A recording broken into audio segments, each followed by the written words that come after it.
Wrestling fans, thank you for joining us for another episode of Wrestling After Show, coming to you live and direct from the heart of the Mid-Atlantic territory. My name is Heath Haynes. And I'm Jonny Fairplay, the Boca Raton Cruiserweight Champion of the world. Successful title defense yesterday in High Point, North Carolina. And don't you forget it. He will never let you. That's right, ladies and gentlemen. We were down in High Point, North Carolina yesterday at the RWA Revolution Wrestling Authority Night of Champions, where indeed Jonny Fairplay did successfully defend his Cruiserweight Championship under extremely suspicious and spurious circumstances, but we won't get into that. We will tell you, however, that we had a lot of fun doing commentary. We saw some great wrestling action, extremely up close. We were right up against the ring at the commentary position. And Night of the Champions lived up to its title, because there was nothing but championship matches all night long. And it was fantastic. And there's the next big RWA event is coming up May 4th. I believe that's also going to be in High Point, correct? Back to High Point, Southside Rec Center. Incredible night of action. You had the Living Legacy Ripper Zbyszko, Timothy Zbyszko, the son of the living legend Larry Zbyszko. He was in a tag title match, which is a rarity for Ripper. We saw Rob Killjoy, the Ugly Duckling. Holy moly, did he take a code breaker of all code breakers. It was that was insanity. Rob Killjoy and Manny Lowe were in a match for the Firestar Pro Wrestling Heavyweight Championship. Timothy Zbyszko and his partner Chance Prophet were going after the RWA Tag Team Championships held by Bad Magic, Christopher Prince and Nathan Cross, and that was a high octane affair as well. And then crowd favorite James Ellsworth ultimately was unsuccessful in his campaign to overtake Psycho Boy Fodder for his RWA World Heavyweight Championship. But we got to see all that action. Like I said, up Angelina Love, the great Angelina Love was there as well. And so come join us for some more RWA action May 4th, Sunday. We'll have more information regarding that event. And of course, by the time we hit May 4th, WrestleMania will be in our rearview mirror, but it's very much directly ahead of us this week, as we are still talking about this, how things are developing for WrestleMania. We're on the road. We're still on it. This is a never-ending highway. I feel like we're in the desert driving to WrestleMania.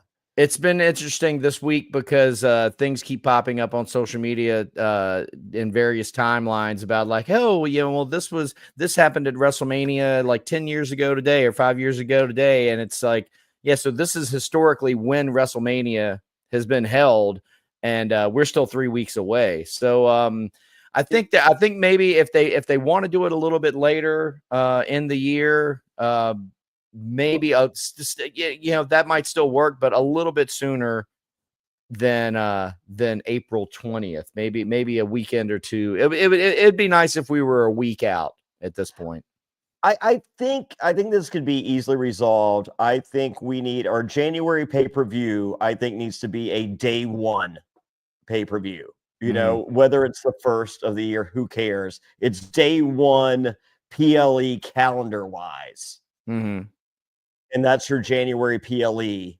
And we push the Royal Rumble to February. Push the Rumble back.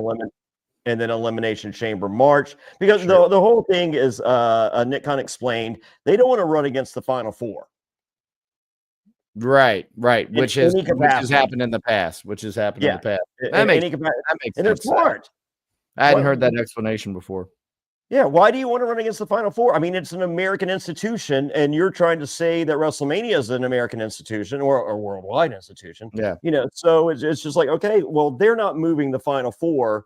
WWE has the ability to move WrestleMania, so that's fine. Move it April 20th, and you're talking about these big grandiose stadiums. You're opening up the possibility of more East Coast stuff for more potentially better weather, so that's fine. All this works if the January PLE is not the Royal Rumble. If it is in fact just day one, it worked out year one for day one. It was on the 1st.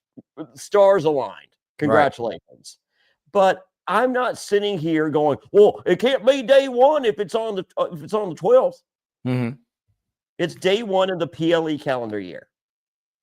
Yeah, makes sense. Maybe or pick a different name. I don't care. But I mean, but I'm okay. I like the idea of day one of this. This is the resetting of where the road to WrestleMania might begin in February. Sure. Well, before we get into all the goings on building up to WrestleMania this year, we would like to invite everybody to like, share, subscribe, all that good stuff. You want to subscribe to the Reality After Show YouTube channel, which of course we are a part of. And if you're listening to us on any of the myriad of podcast platforms, if you can leave there's something in my eye. We leave a positive review, comment, build engagement. That's what we're trying to do. We're trying to build some engagement, but engage any way possible. And if you're watching live on YouTube right now, we invite you to join in on the conversation in the form of a super chat, and we'll read that live on the air. But as we are recording right now, go ahead. Is the tear in your eye for Jimmy Uso? Because I don't know if you caught this. He was not taken to a medical facility. He was taken to the hospital. Wow. I guess we'll just dive right in. There we are, of course, recording this right after the final edition of Monday Afternoon Raw, emanating from Europe. And before we get into the big hot angle, and there were a couple three hot angles on the show. Overall, my opinion of the experiment of doing this whole run of live TV, the weekly shows in Europe, has been a mixed bag. You've definitely had some hot crowds, but what this is illustrated to me is the hot crowds, the hot European crowds, are more suited to a PLE environment where things are built. Everything that we've been building to, this is the moment. And now, this is the blow off. Let's freak out. Yeah. When you've got those kinds of crowds and you're trying to build up these, up to those moments, counterproductive. That's where it's counterproductive. It kind of interferes with storytelling. Case in point, I want to jump to this. This is the first thing from the show. For the third week in a row, John Cena opened up Monday Night Raw, made his entrance, and immediately was followed by Cody Rhodes. So we have our WrestleMania main event getting both challenger and champion equal time in the ring at the same simultaneously. And the fans, for the first 5 minutes, were not paying attention at all. Yeah, they're in business for themselves. Yeah, the wrestlers were hitting their verbal marks. They were covering. They were hitting their points, their bullet points, shall we say? And yeah, the crowd's just kind of fucking doing their own thing, and it kind of took away from the segment for me. But yeah, you got any thoughts there? No, it's a thing. I think you're right. I think it does work better with a PLE environment because everything is set up. The setting up, I mean, rewinding back to SmackDown on Friday, it was, Randy Orton comes out there and we have to sing the song, and then Kevin Owens. We're literally looking at and Cody Rhodes because it's press the fast forward button, 20 minutes, and then here's your promo. Oh, I told you yesterday I wore the fucking fast forward button out on SmackDown this week, man. It was it was ridiculous. And tonight's segment, Cody was making a lot of good points. The structure of the segment was Cody was like, before you even start, I'm gonna, he did the Eminem in 8 Mile. He's like, I'm gonna make all your points for you, all the personal assaults you can put on me. And everybody's just kind of make it about me since you haven't. And he was and the crowd is just singing along, and then Cena starts going in, and he was like, "Oh yeah, no, I don't need to use any of that ammo you just provided me. I'm not going to talk about any of that stuff." And he goes to make his case as to why Cody Rhodes is his target, why he has chosen this path, and he said some shit that I did not think you would basically called Cody, made fun of his neck tattoo, but not for just having a neck tattoo. Made fun of his neck tattoo for what it signifies, and basically called him a mark for himself. Basically called him a mark for himself. Oof. And said he is, the reason he's so upset is because you took this blueprint that I created, and pocket thief, and you're a pickpocket, and you're now the champion, and you're nothing more than a glorified chauffeur. Now this is when the crowd kind of shut the fuck up, and actually turned and got with Cena, which was amazing. Yeah, and I love that. I just like, you can do your Cody Rhodes. We got, there's even a poster to tell us how to sing it. I got it. Closed captioning explains to us how to sing it. Got it. If you really need to get that out, you play the song, you get it out. When these two mega stars start talking, shut the fuck up. Shut the fuck up. Ooh and ah. Yeah. And you can, and if you don't like something, you can do the shut the fuck up. Yeah. Listen, or react, but react to what is happening, not what you wish, is this the part where we do this? Is this where we do the Cody Rhodes again? It's like, no, you did it. That's not the part where you do that. But by this point in the segment, they fucking shut the fuck up. Yeah. With their own shit. Yeah. And reacted. And we're getting into it. So Cena got them on his side momentarily, and then Cody comes back, and Cody starts launching them in there. And, AEW comes up a couple of times in this segment, and Voldemort. One of the things that Cody mentions that Cena could use as ammo was, I got booed out of a company that I started. And then later on, Cena referenced, he was like, I create fortunes for billionaires, you just rip off their kids. Did you catch that? Yeah, but I feel that works on both levels. Also talking about Triple H, like the son-in-law. Yeah, no, that's that's firmly a shot at Tony Khan. Well, no, I got that. I understand that, but it also works for the WWE sheltered universe that they're like, ooh, wow, Triple H, Stephanie McMahon heat, wow. So but the fact that Voldemort was referenced tonight, I didn't catch that one. Vince McMahon, with he whose name we don't say. Oh, okay. I see what you're saying. You don't say Baltimore or each other. So Harry Potter. Right. Cody does end up mentioning Vince McMahon pretty directly without saying, he says, you were handpicked by the guy who's not here anymore and we can't say his name. Clear shot of Vince McMahon, clear shots at Tony Khan happening. And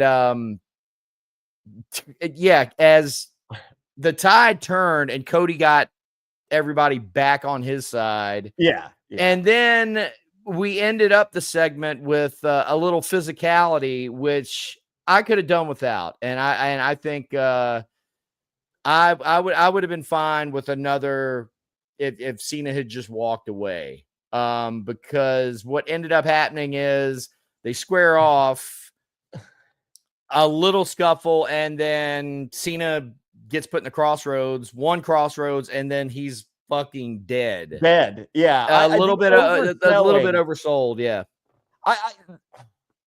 Are we looking at Hulk Hogan versus Shawn Michaels? As far like who's going to be Shawn Michaels? John Cena. John Cena is just going to oversell for. I don't think that's going to happen. He did tonight, and the fact that he didn't reference Cody Rhodes in 2 weeks was not good. Right. And then tonight, I mean, he went hard, but I'm glad, I like when they The Rock and John Cena's. I know you skipped out on some stuff. Did you ever see their promo exchange? I mean, I saw a few of them. Yeah. I mean, okay. I'm like, sure. He's like, I don't have my lines written on my arms, Yeah. No. Cena proved himself and those buildups to be pretty skillful on the mic, I'd say. And and speaking of The Rock, not mentioning Cody for 2 weeks, I feel like this has been the rollout, and that was intentional. I think the first 2 weeks were Cena making his case, airing his grievances with the fans. Fine. And now we're on to this phase. Every week has just been sort of an unfolding, the phase 1, phase 2, and the phase 3. It's like, okay, now I'm going to address Cody Rhodes and let everybody understand that why I'm doing this against him. So that unfolded, but then also this week we got the first mention, and Cody brought up The Rock. Do you feel like I still feel like The Rock cannot be involved in this at WrestleMania, and that's fine, or he can be. Either way, I think it's going to work out okay. As I said, that sell job on the one crossroads, because as we've learned over the few years here, it takes 3 crossroads to beat a megastar. Of any kind of caliber. You're correct. Of any kind of caliber. I mean, didn't AJ take at least 2? AJ had to get handcuffed to to the turnbuckle and then threatened with the stairs is finally what got him to quit in the I Quit match. Now to take a pin, I can't really remember, but I know I mean the bar is Roman. It took 3 to take out Roman Reigns after everything at WrestleMania 40. Yeah, this to me screams Shawn Michaels and Hulk Hogan, and we don't know what John Cena has been watching wrestling wise in the last 3 years. I would imagine very minimal. And I think there is a part of John Cena that, despite, for the record,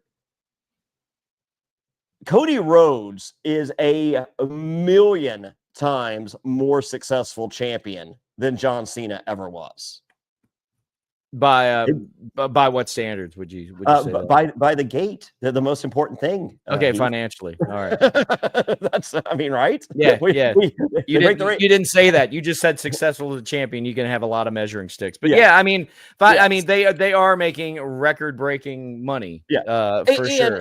And it's with a guy that's universally accepted and lauded and all the accolades that you can give your number one babyface, which John Cena on his best day was never Cody Rhodes. Well, indeed, yeah, and and we covered that on last week's show, where I feel like that would be a very valid point for Cody to bring up. I was waiting for it this week, but go ahead. Yeah.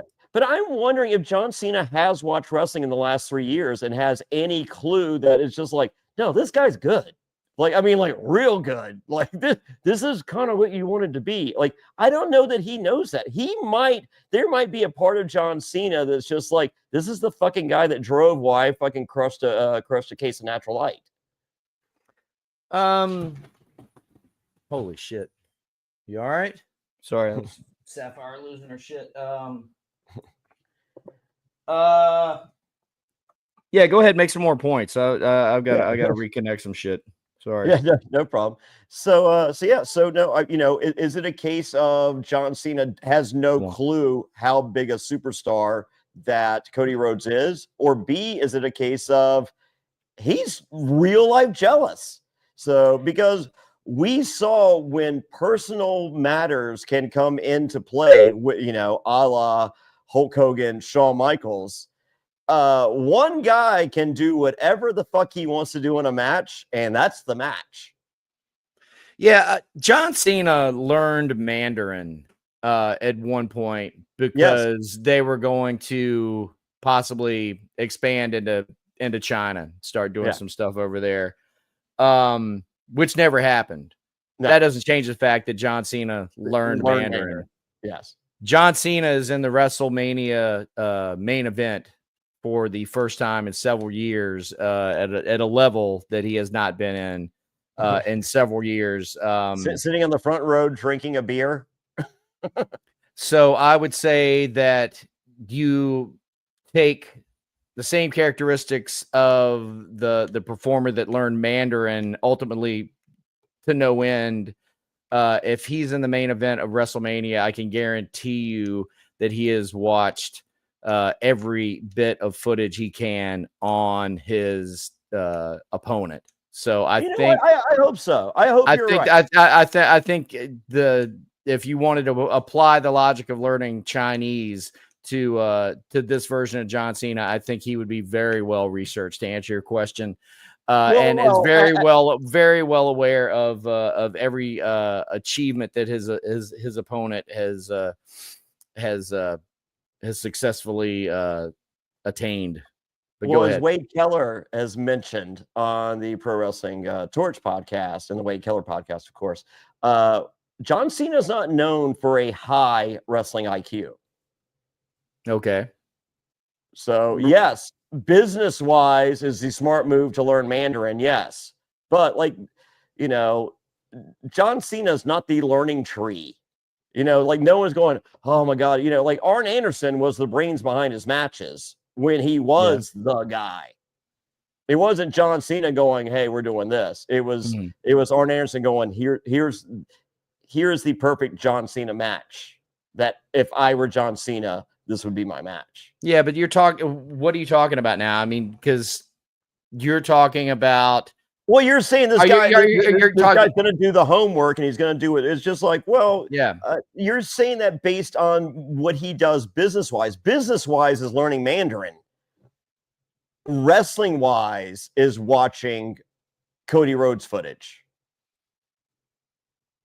Maybe this isn't business. Like John Cena's getting the same check either way.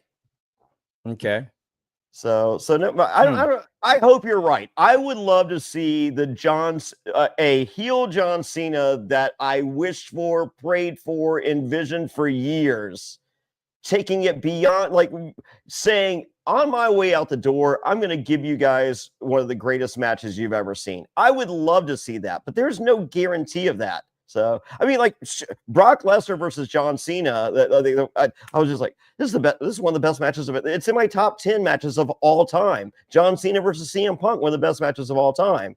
But this dude had some clunkers with the 5 moves of doom. Well, speaking of no guarantees, ladies and gentlemen, there's definitely no guarantee that we're going to get a 5-star showing from the World Heavyweight Championship title bout at WrestleMania, but for damn sure it's going to be a little bit more emotionally charged after tonight's Raw, because we saw, I think the most epic beatdown as far as blood goes that we've seen on air on WWE television.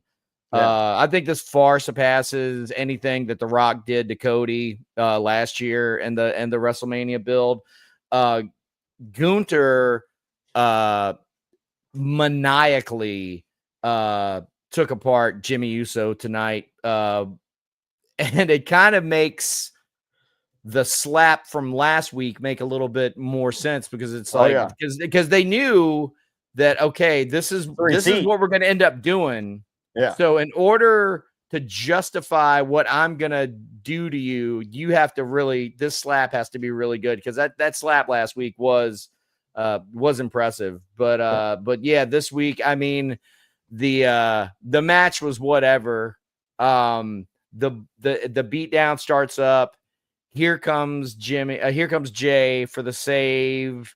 Gunther, where the zip ties came from, I missed that part. Was that from security? I don't, or maybe he brought those himself. But go ahead. Which one was? I can't remember if it was Jim Cornette or Paulie Dangerously. It was one of the two, and it was one of them were talking, and they had handcuff keys on them. Jim Cornette would always have a set of handcuff keys on him. They're just like, why would you just happen to have a set of, you never know, brother.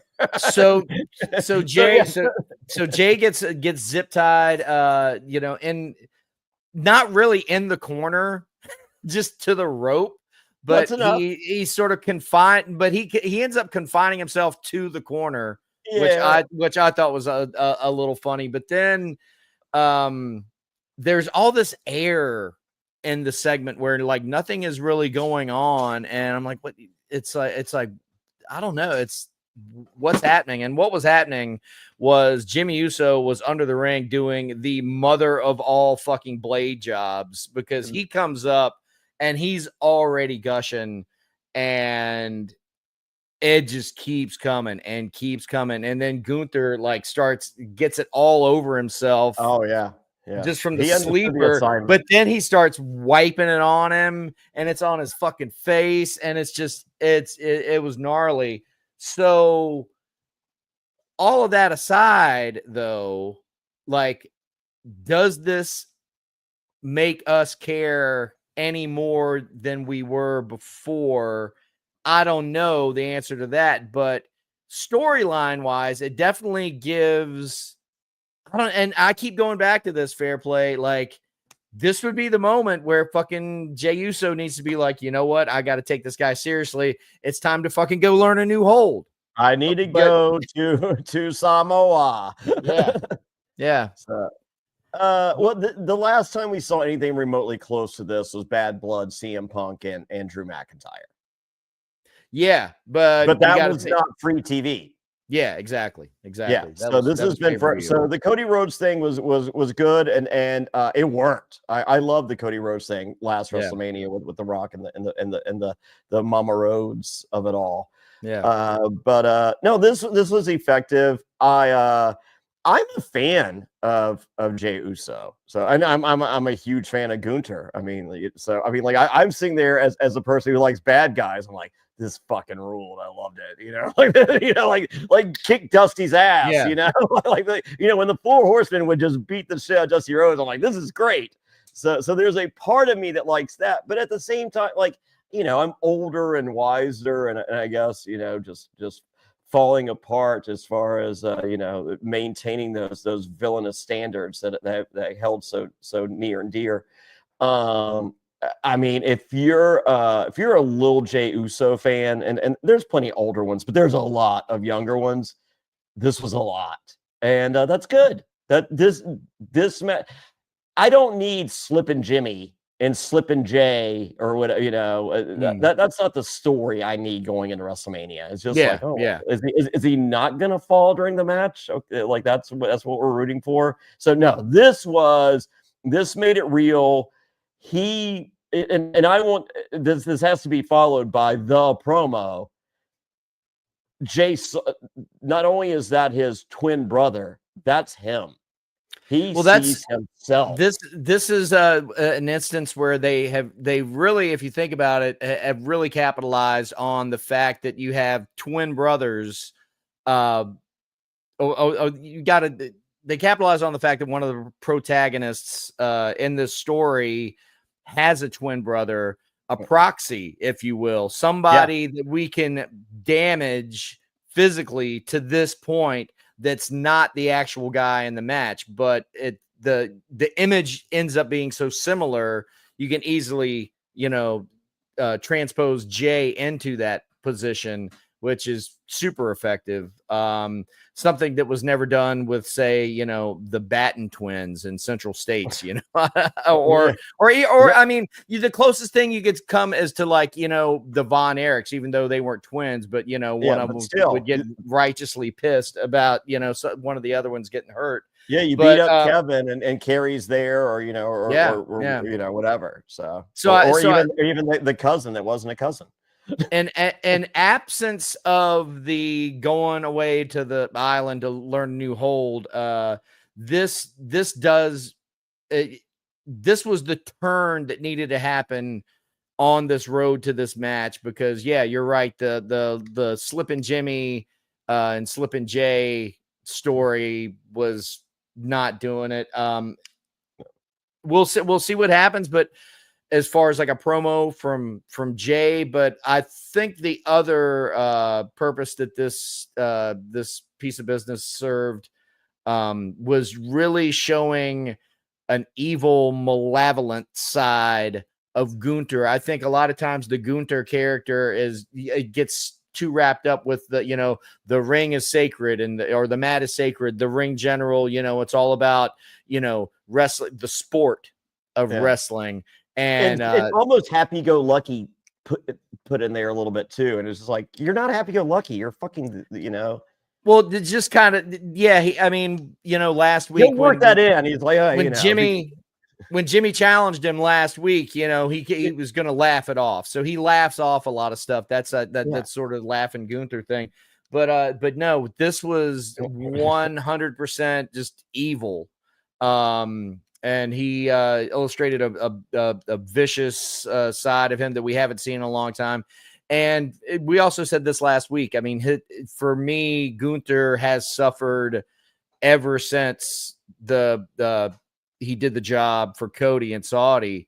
And this is everything he's done since then has been, in an effort to get built back up. And I think he's back to where he needs to be. I still think this match is in danger of just looking horrible. Just if you look at the in-ring history of Jey Uso, they had the worst in-ring match WrestleMania last year. His in-ring all this year has not been tremendous, but it hasn't needed to be. At this point, he needs to shore up some things and really bring this match home, because I think they've really done a good job at this point of getting the story back on track. I think this match is pretty simple to book. I have Jimmy just run to the fucking ring. I mean, he is the Ultimate Warrior. I mean, he's a lot of entrance and then the rest. Yeah. But I say he runs to the ring, fucking just comes after Gunther. They go back and forth, fucking chops, fucking move, chops. And it's a fight. It is a fucking fight, and Jay wins, and then post match everybody gets to yeet. Right. Don't do the entrance. Yeah. The entrance, they're all yeeting, and Jay's like, Jay doesn't need to snug the joint with fucking Travis Scott or whoever before he comes to the ring. He just needs to fucking charge the ring and say, fuck this, I'm going to win the fucking belt. I think that's a great idea. I would love to see that. I don't think that they're going to do that in a million years. I would love to see it though. Because for anyone that's like, whoa, we got cheated, it's like, you get the fucking yeet out. I don't need 8 minutes of yeet on the front end and 8 minutes of yeet on the back end. This is a yeet sandwich. No, I want an open face. Yeah, I want an open face hot hamburger. Yeah, and I want to run to the ring. You get a fucking 30-second yeet. It's like, what the fuck? He beats that ass, and then we yeet afterwards. We could be seeing that, and of course, the big question is, where is that going to be on the card? And that is a story that is unfolding as well for a certain segment of wrestling fandom, especially, us here on Wrestling After Show are very concerning ourselves with where matches are going to end up, especially with the news from SmackDown last week of the main event status of the big triple threat with The Rock, Roman, and Punk. We're not going to delve into that right now. We dedicated a lot of time to it last week, and there are some other things we want to get to, but that match is confirmed to be a main event. And Cody kind of said last night or earlier today, that the main I don't know his exact terms, but it sounded like the main event of night 2, in not so many words, were me and you. And the segment on SmackDown. No, tonight. Okay. And the segment on SmackDown, Paul Heyman's words to CM Punk, and they showed this tonight in the recap of SmackDown. His words to Punk were, "You're closing the show." Yeah. He didn't say you're closing night 1. He didn't say you're closing night 2. He said you're closing the show. I take that to mean that's the night 2 main event. Now that I'm not saying that I'm agreeing with that. I'm saying that's how I take what if you say it's closing the show, he looks at CM Punk and he's like, "You're closing the show." Closing the show to me is the end of the show being the entire 2 days. Well, I mean, if our theories are correct and the double turn, then that is show closing worthy. And I'm okay with Cody versus Cena night 1. But if that exactly, so if the triple threat is closing the show, where does that leave everything else?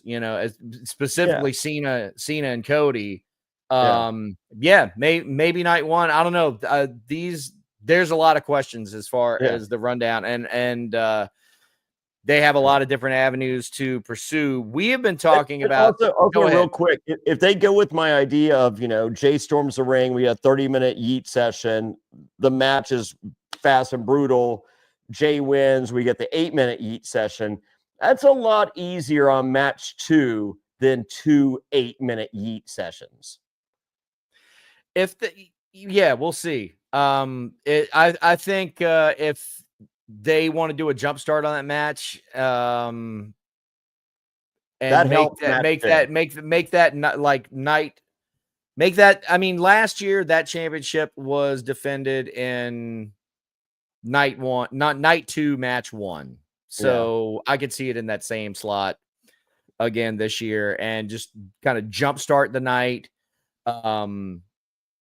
And then you're right. It might be easier to follow with 50% less yeeting, but there are going to be mid-card matches. They can't all be main events, obviously. And we're going to touch on some of the stuff that's shaping up for the mid-card right now. Now, specifically, I mean, you would think this is going to end up being in a WrestleMania match of some description, but it's not very clear right now. But we want to talk a little bit about the latest luchador to hit the scene in WWE. And we're speaking, of course, of not Rey Fenix, because he has not made his debut. He will debut this Friday night on SmackDown. We're speaking, of course, of El Grande Americano, of course, a legendary American luchador, as the story goes. And as we saw in a very detailed origin vignette that aired last week on WWE programming, this is obviously a very thinly veiled Midnight Rider, Mr. USA type program for Chad Gable to whoa. You're pretty. You think it's Chad Gable? Are we going to talk about this, or are we not going to talk about it? Well, no, all right. So you're going on the line. You're saying Chad. I think it's Chad Gable too. But who's to say? I think this is perfect. There's been some controversy surrounding this this little piece of business, specifically for the use of AI and that very same origin vignette I was just talking about. I think everything about this is working for me, and I'll break it down a little bit, and you can respond as we go along. First off, let's talk about the AI. I think that's perfect because the Chad Gable that we know and love from television, if his task is to create a fake origin video for his fake luchador alter ego, of course he's gonna use AI. Yeah. And if people in the crowd have 7 fingers, he's not gonna catch that. No. He's, so that's so character appropriate he's looking for those high flying lucha moves to be correct. He's not looking for the 6 and 7 fingers. So yeah, on brand. That's on brand. There you go. Everything about this is on brand. Let's talk about the name El Grande Americano, how that works on like several levels. So you've got, the wrestler formerly known as Shorty J, saddled with Shorty G. I'm sorry. Yeah. Saddled with a gimmick that makes fun of his height. Now he's creating his own lucha gimmick.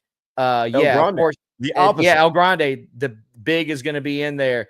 He's, Americano, obviously, but then it's also that's his fucking Starbucks order as well. Like that's working on a couple of different levels. Is he from the Gulf of America? The Gulf of America thing plays into it. And it plays into the larger fact that like, and as people are always like wondering, what are the political alliances of the higher ups at WWE? I think it's pretty fucking obvious when you have Linda cat out. I'm right here. Okay, go ahead.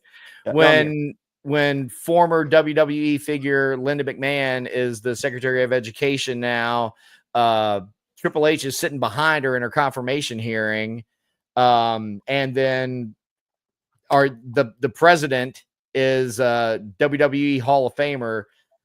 I think it's pretty obvious that the upper levels of this organization are right leaning, but I think it's pretty telling as well that they've got a finger on the pulse of just the general citizenship in America, how they have their super pro-American faction on the show as heels, raging dipshit assholes, to cartoonish levels, and to throw the Gulf of America in on this. So they're making fun of MAGA while on screen, while it probably embracing those ideals further up the ladder. So that's terribly interesting to me.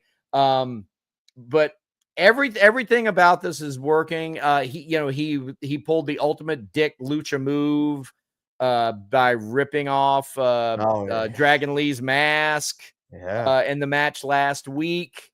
And then we hear news that prominent figures in the world of lucha libre are not happy about any of this. And to me, that plays back into how when shit gets leaked to wrestling media, when you see stories in wrestling media, that's part of storyline. So truth or not, it works. That works for me. But like all of it works for me, except for last week. I didn't.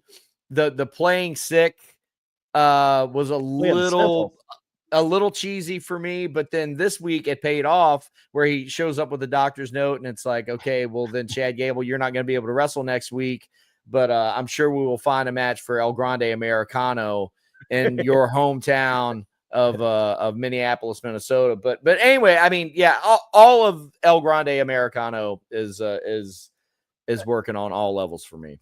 And Rey Mysterio, like, you're catching this, right?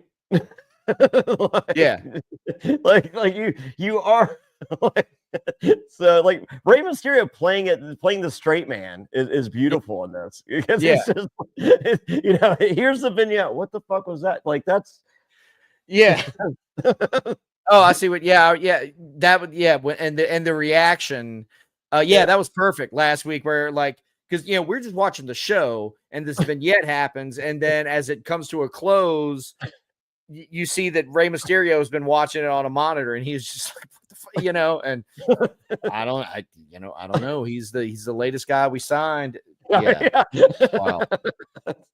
Good. It's good stuff, man. I feel like I need to slip in my application video right now. Is a good time.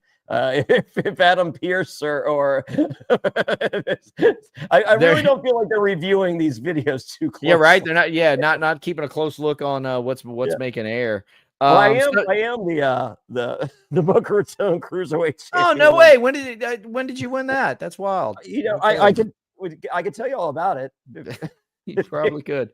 I'll just watch the episode from 3 weeks ago. Speaking of luchadors, we have the most prominent luchador on the scene right now in WWE is currently getting embroiled in a campaign for the Intercontinental Championship held by Braun Breaker, and of course we're talking about Penta. They were in a tag match tonight, which I kind of didn't pay attention to because I hate the old trope of can they coexist? Will they? Yeah. So. It sucks they did that, but it's understandable. But this is they have literally hooked the rocket up to Penta and propelling him to heights. I think it's working, man. What say you?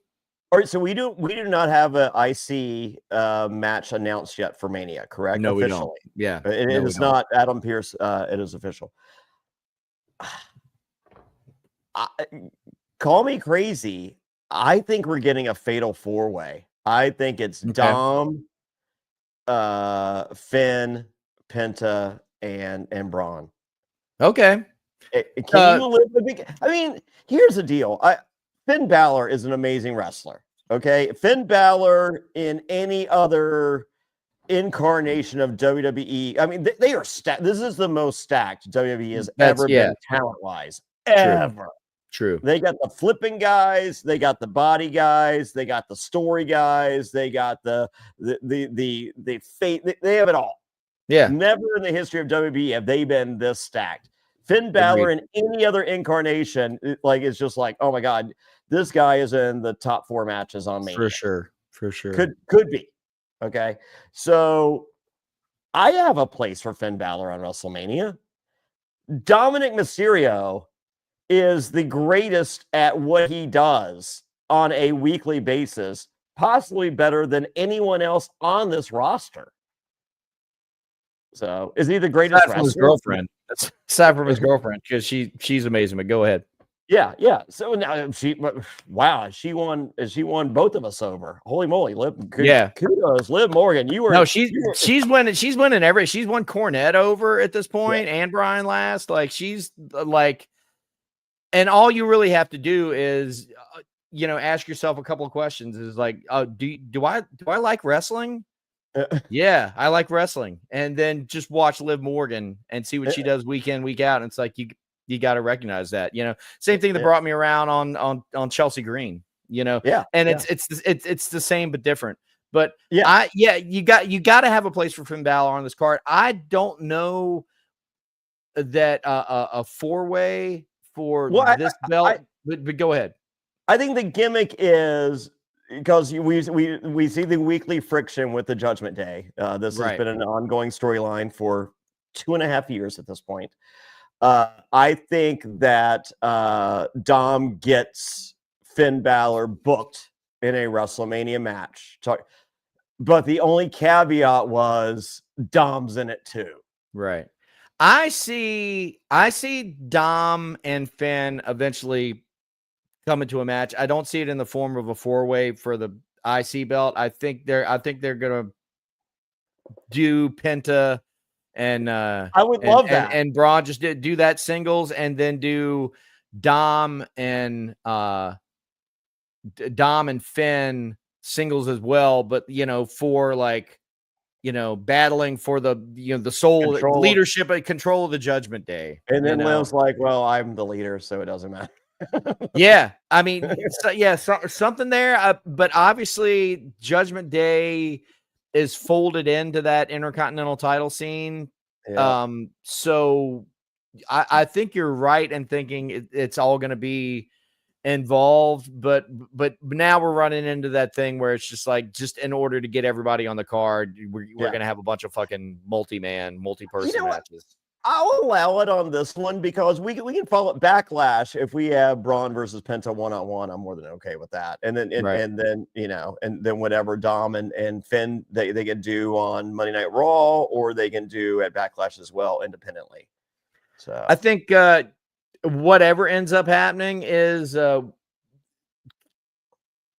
of like you said, it's like a testament to the level of talent and how stacked the roster is right now, because that would be, if it's any combination of those four guys in a singles match or a triple threat or a fatal four-way, like you're looking at it, that's going to be a 20-minute banger, and I'm not leaving to get popcorn on that one.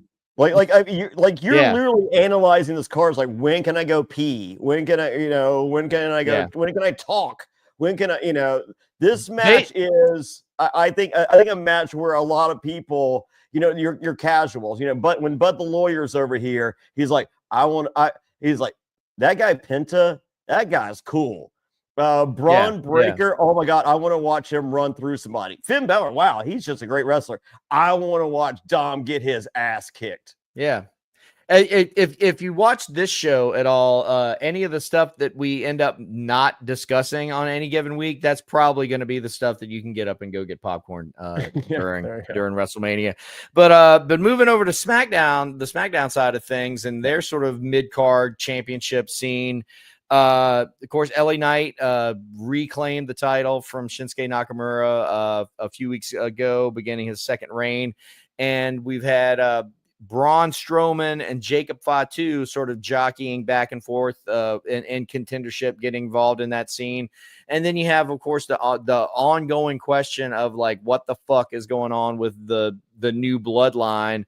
But yeah, speak a moment if you can, Fairplay, about your thoughts on the U.S. title scene. I know you're not the biggest fan of LA Knight or Braun Strowman, but you love you some Jacob Fatu. I do love Jacob Fatu. If you listen, we love to shout out our contemporaries that we follow and we love and that we appreciate and respect and most importantly listen to. I mentioned Wade Keller earlier. Jason Powell, like that first match with Jacob Fatu and Braun Strowman on Saturday Night's Main Event. Jason Powell's like, I could get behind this. This is a spectacle. It's meat madness, whatever the new cool thing is. And it was good. It wasn't, the great, it wasn't a 5-star classic. It was great for what it was. And they've kept doing it, and they shouldn't have. I am not a Braun Breaker fan. However, I love the idea, because like when we were kids, we didn't see the Road Warriors versus the Powers of Pain. We just thought about the Road Warriors versus the Powers of Pain. Right. And when it happened, or the Road Warriors and Demolition, if they ever met, holy shit, this would probably be the greatest match of all time. Was it? No. But it was the idea of it. And I think WWE would have been better served to presenting the idea of Jacob Fatu and Braun. Right. Like, we saw the one, and then it's just like, we can't do it. We can't do it. We can't do it. And then have the other shit and have the interference. And it's like, okay, we got to do it.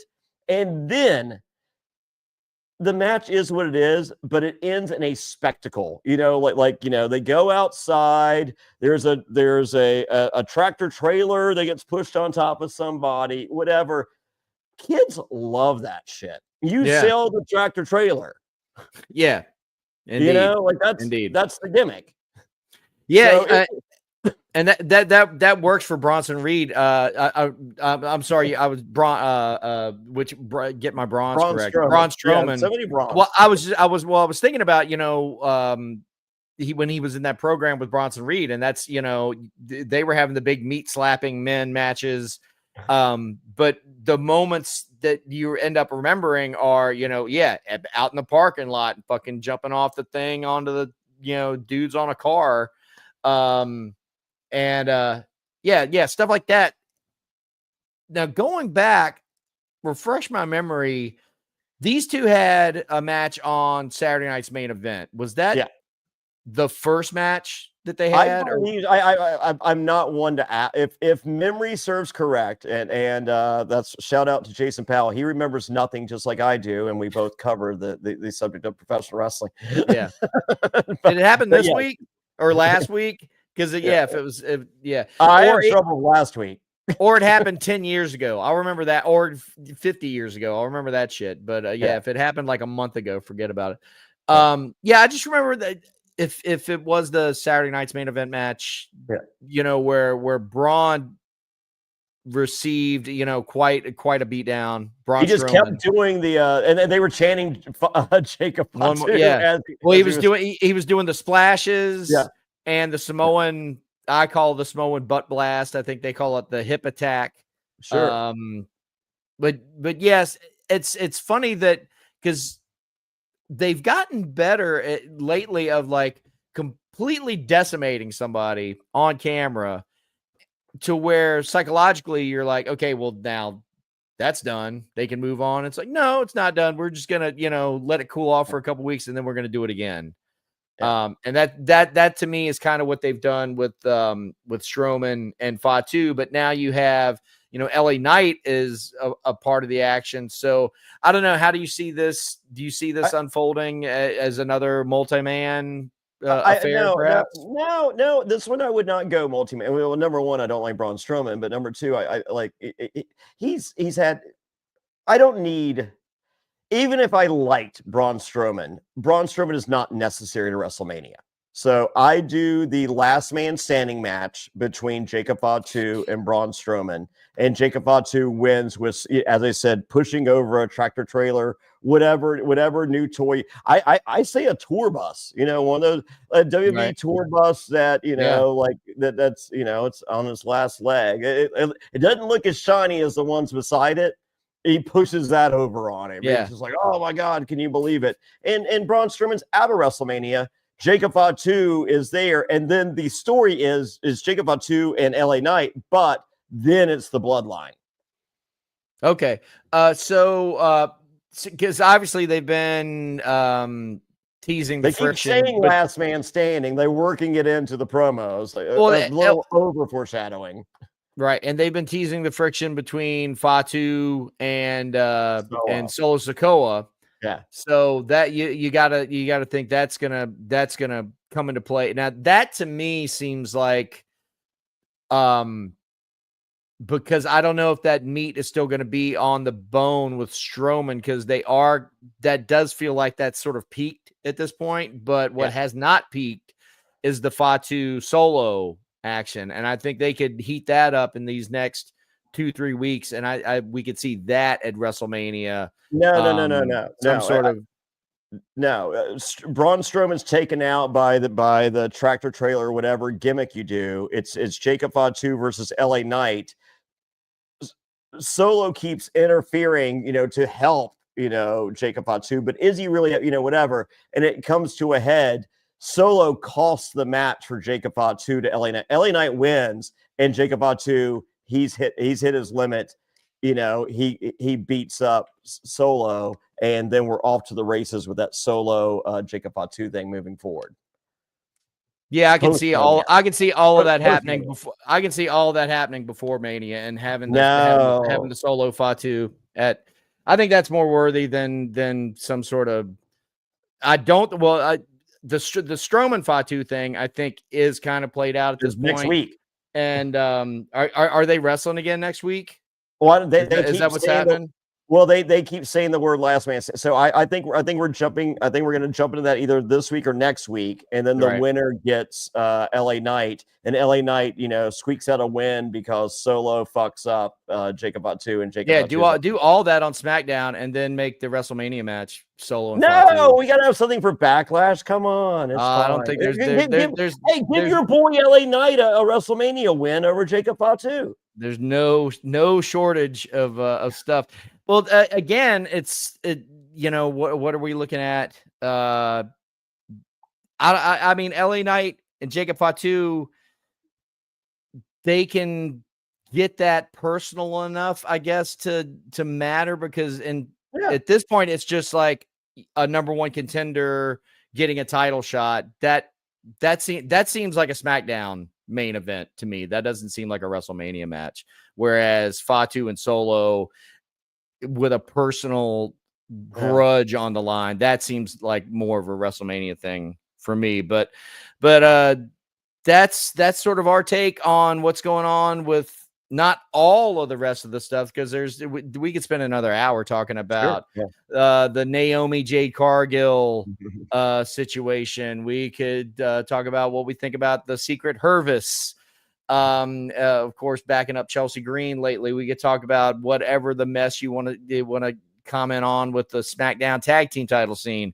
The New Day successfully winning a match tonight and proclaiming themselves firmly in contention for the Raw tag team titles. All this stuff is going on and more, but we don't have time, ladies and gentlemen, to talk about everything every week. However, before we do leave today, I would like it's been a couple weeks since we've touched on my rewatch of Jim Crockett Promotions golden anniversary year of 1985 here in the year 2025. As I like to say, it's the 40th anniversary of the 50th anniversary of Jim Crockett Promotions, and things. And I feel like I kind of say this every week, but if you are familiar at all with the trajectory of 85, 86 Mid-Atlantic Wrestling, you know that kind of when I say every week, oh, things are picking up, it's kind of the truth. I'm not overselling it. At this point in March of 1985, what will become two prominent figures, one a little more so longer standing than the other, have shown up in the form of Nature Boy Buddy Landell and the Enforcer AA Arn Anderson. Arn Anderson comes out, and his first week, I can't remember the name of the guy, but he's wrestling this job guy in his very first match, and he breaks the fucking dude's arm, and it's like, hello, that's how you get somebody over. Is he territory wrestling or the Spine Buster at this point? The Spine Buster is not a thing yet. He just unveiled the Gourd Buster. I'm glad you brought that up. Just unveiled the Gourd Buster this week. The Gourd Buster fucking rules. I wish that should have always been his finish. He does the Gourd Buster, and it blows David Crockett's fucking mind. He doesn't he doesn't know, because nobody's ever seen it before. It's just like, oh, it's a suplex. Oh, except for he goes forward instead of backwards. It blows everybody's fucking mind, flips the script, and then he's cutting promos every week on a lot of these shows. I don't know if I've made this observation before, but they'll have people come back for multiple promo segments, and unfortunately a lot of times it's Paul Jones. They'll have Paul Jones do like two promo segments a show. Manny Fernandez, he runs out of shit to say real early, and they'll bring him back for another promo segment. But here in the early goings of Arn Anderson, he's getting a couple of multiple promo segments, and he's already like showing his microphone skills in the ring. I mean in these segments. I'm sorry, it's been a long couple of days. Nature Boy Buddy Landell is on the scene as well, and they get to do a couple of promo segments together, although they're not like formally aligned.